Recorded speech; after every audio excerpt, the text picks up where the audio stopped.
first seconds our auditory system begin to register sound, we begin to recognize music and language. For some, this connection is strong. Today, our speaker today, Victor Wooten, claims he was literally born into a band. Come with me as we dive into Music as a Language by Victor Wooten. And it's true, I was born into a band.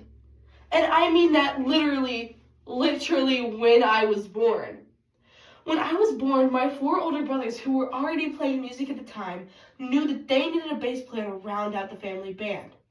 And so I was born into that role. But as I'm looking back on how I was taught, I realized I was never really taught, which is why I say that music is a language. Because when you think back to your first language, for me and most of us here, it was probably English, so I'm going to use English.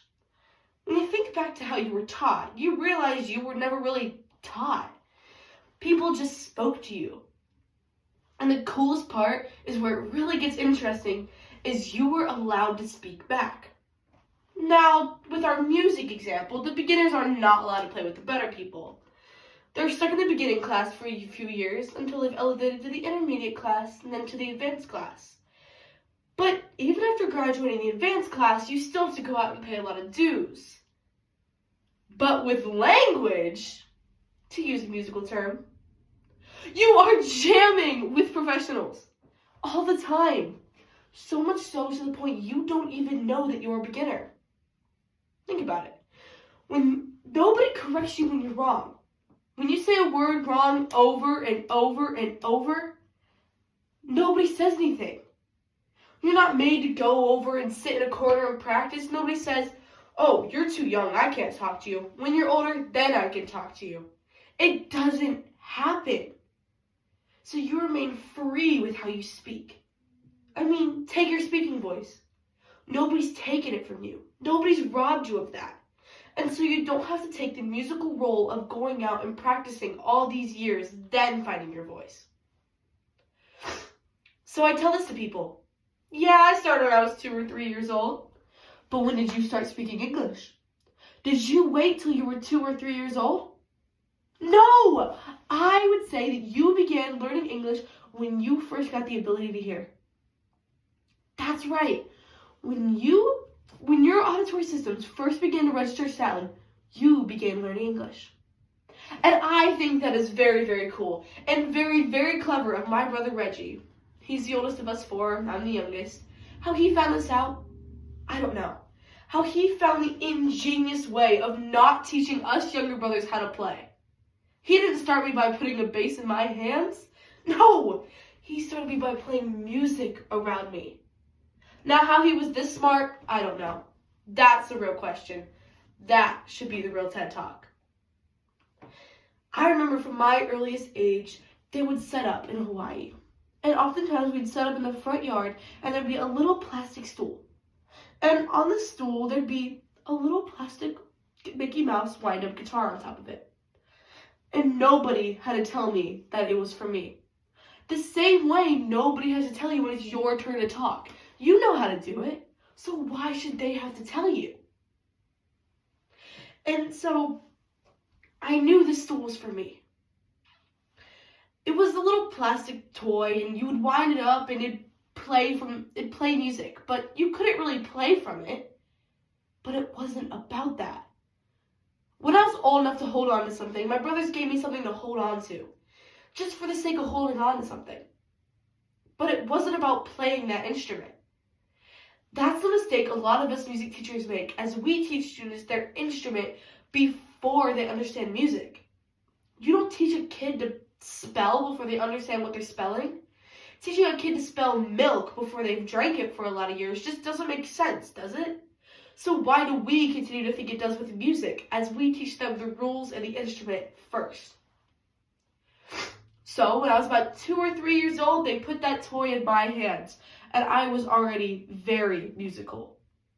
Because I believe you're born musical. I mean, listen to any child's voice. There's no purer music than that. Or anyone's voice, in fact. And so my brother somehow knew that I was born musical. So they put this bass in my hands, and they would play around me. And I just bounce up and down and strum along, but I wasn't learning to play an instrument. I was learning to play music. And so then I made it a point to musically maintain my own voice. By the time we were 5 and 13, we were lucky enough to go on tour. We were opening for the great Curtis Mayfield. And you may be thinking, 5 and 13?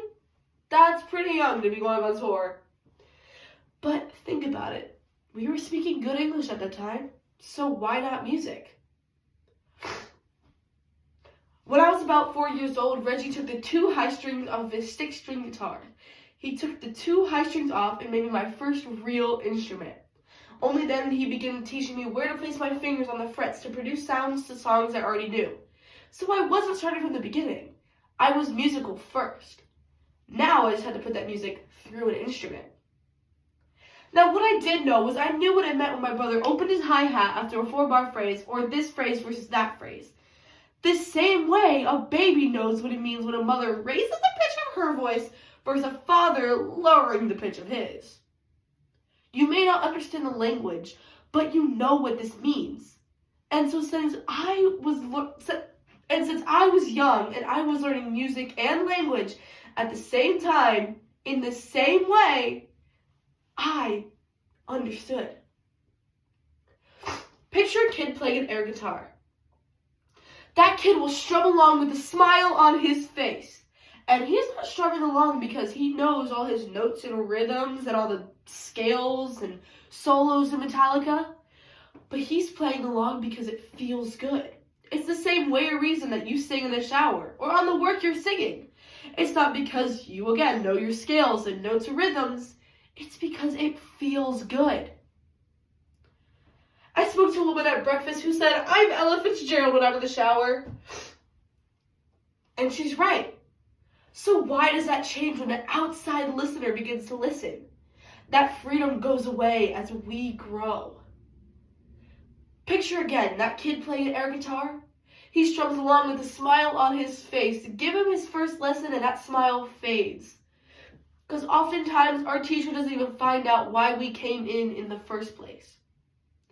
And us as musicians, we have to fight our whole musical career just to get that smile back. And so I've managed to maintain something that little children are born with. And that's freedom.